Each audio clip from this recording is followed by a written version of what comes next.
Hello students, I'm going to cover the topic note taking skills with you. The topic has been divided into various modules, so I have picked up module number 1, and in this module I will be covering what do we mean by note taking, how important it is, what are its uses, what are its advantages and benefits, certain tips which you should keep in mind when you take notes, and just a reference to the methods of note taking. Methods में आपको एक और module जो दूसरा मैं बना रही हूँ उसमें डिटेल में पिकअप करूँगी one by one. So let us know what note taking means. हमें नोट्स कब लेने की ज़रूरत पड़ती है? जब हम लेक्चर सुनते हैं, सेमिनार्स कॉन्फ्रेंसेस में स्पीकर्स को सुनते हैं, या हम मीटिंग्स अटेंड करते हैं अपने वर्क प्लेस पे. तो जो भी डिस्कशंस होती हैं, इंपॉर्टेंट जो इन्फॉर्मेशन हमें रिटेन करनी होती है, वो चीफ वाइटल पॉइंट्स इंफॉर्मेशन के वो हम लिखते हैं उस वक़्त ब्रीफ में सुनते वक्त. So it basically means to write down chief या important points of information during listening. How important it is? It is very important as a study skill because it helps us to understand what is being given to us, provided to us by the speaker in the form of content. It helps us to recall, to remember the points, and it also helps us to represent those points in a clear, concise way. स्पष्टता के साथ संक्षिप्त वे में हम उन points को प्रदर्शित करते हैं. उन्हें रिवाइज करना भी हमें आसान होता है. उनको रेफ़र करना बाद में स्टडी के लिए वो भी हमारे लिए बहुत ज़्यादा सुलभ हो जाता है. तो ये एक प्रभावशाली ढंग से अध्ययन करने के लिए बहुत इम्पोर्टेंट कौशल्य है नोट टेकिंग का. क्या लाभ होते हैं नोट टेकिंग के? एक तो ये कि इससे हमारा जो मन है, दिमाग है, वो बड़ा एक्टिव रहता है, चुस्त दुरुस्त रहता है. हमें साथ साथ सुनते ही अपना अंडरस्टैंड करके जो पॉइंट्स हैं चीफ एक्सट्रैक्ट करके कंटेंट में से स्पीकर के हमको उसको ब्रीफ में लिखना होता है. तो ये एक्टिव रहने पे मजबूर करता है एक लिसनर को, और इस तरह से एक एक्टिव लिसनिंग की जो प्रक्रिया होती है उसको ये स्ट्रेंथन करता है, प्रमोट करता है, उसको आगे बढ़ाता है. फिर नोट टेकिंग में हमें फोकस और अटेंशन जो है वो बहुत ज़्यादा पे करने की ज़रूरत होती है. तो इससे हमारा फोकस एंड अटेंशन जो है वो भी इम्प्रूव होता है. हमारी अंडरस्टैंडिंग जो है नोट टेकिंग के द्वारा वो हमें हेल्प मिलती है मटेरियल को अंडरस्टैंड करने की, उसको रिटेन करने की, दिमाग में उसको याद करने की.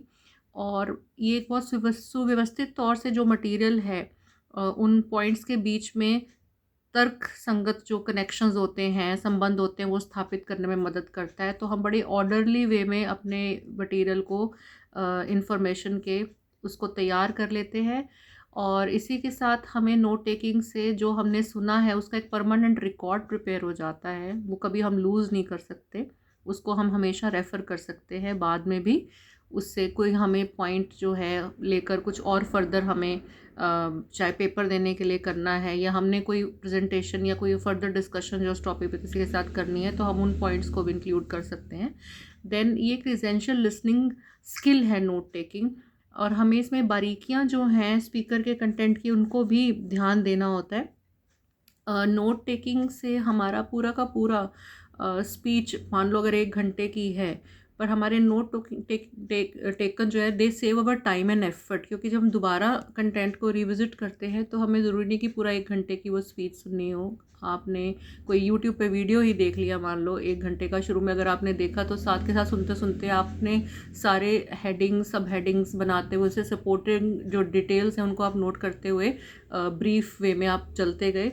और जब आपका वो ख़त्म हो गया उसके बाद आपने उसको रिव्यू किया अपने नोट्स को, और उसमें जो भी आपका मिस हो गया उसको आपने ऐड किया, कुछ क्वेश्चंस अपने फॉर्मुलेट करे, अपने गैप्स आपने ढूंढे अपनी लर्निंग में और उसको फिल किया. तो आपको पूरी का पूरा दोबारा से वो जो टॉक है वो सुनने की ज़रूरत नहीं पड़ेगी. काफ़ी मटेरियल जो है और पॉइंट्स जो और इन्फॉर्मेशन और जो कंटेंट है वो आपको सिर्फ अपने नोट्स को देख कर ही जो है वो प्रिपेयर हो जाएगा, याद आ जाएगा, और अंडरस्टैंडिंग भी आपकी इससे बेटर होगी.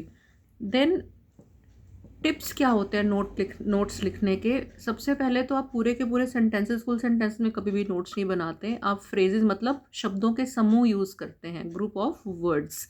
एंड देन आप पूरे के पूरे स्पीकर के जो वर्ड्स हैं हूबहू उसको कॉपी नहीं करते, आप अपने शब्दों में उसकी पैराफ्रेज कर देते हैं। पूरा मटेरियल कभी भी रेप्लिकेट नहीं करना होता जो आपको सुनने को मिल रहा है। आप स्पष्ट रूप से लिखते हैं, हैंडराइटिंग ऐसी लिखते हैं जो कि रीडेबल हो, लीजिबल हो, पढ़ी जा सके। आप संक्षिप्त रहते हैं, और संक्षिप्त कैसे रहते हैं? आप एब्रीविएशंस यूज़ करते हैं, सिंबल्स यूज़ करते हैं। एब्रीविएशन जैसे ADV एडवर्टिजमेंट के लिए एब्रीविएशन है, COMM कम्युनिकेशन के लिए एब्रीविएशन है। सिंबल्स का इस्तेमाल करते हैं, is equal to, at, percentage का, लेस देन के लिए जो साइन है और हायर देन के लिए जो साइन है। ऐसे बहुत सारे आपके लिए सिंबल एंड एब्रीविएशन जो है इस स्लाइड में क्यूरेट कर लिए हैं मैंने नेट से, so that you can have a look at them.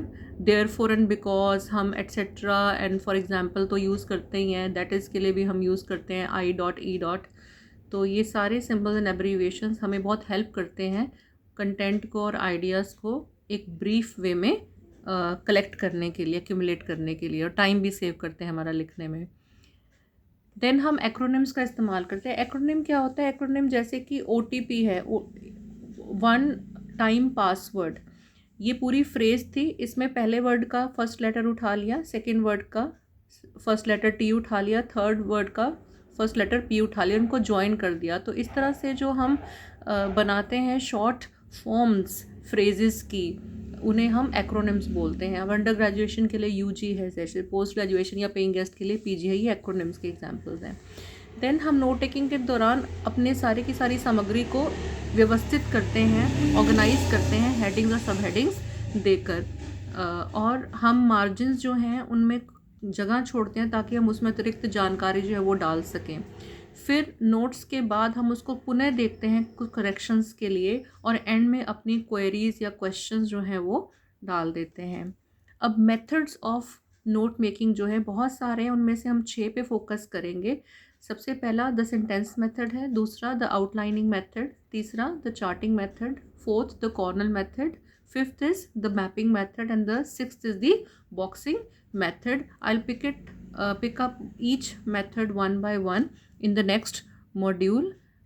This shall be continued. Thank you so much. Shall see you again in module 2.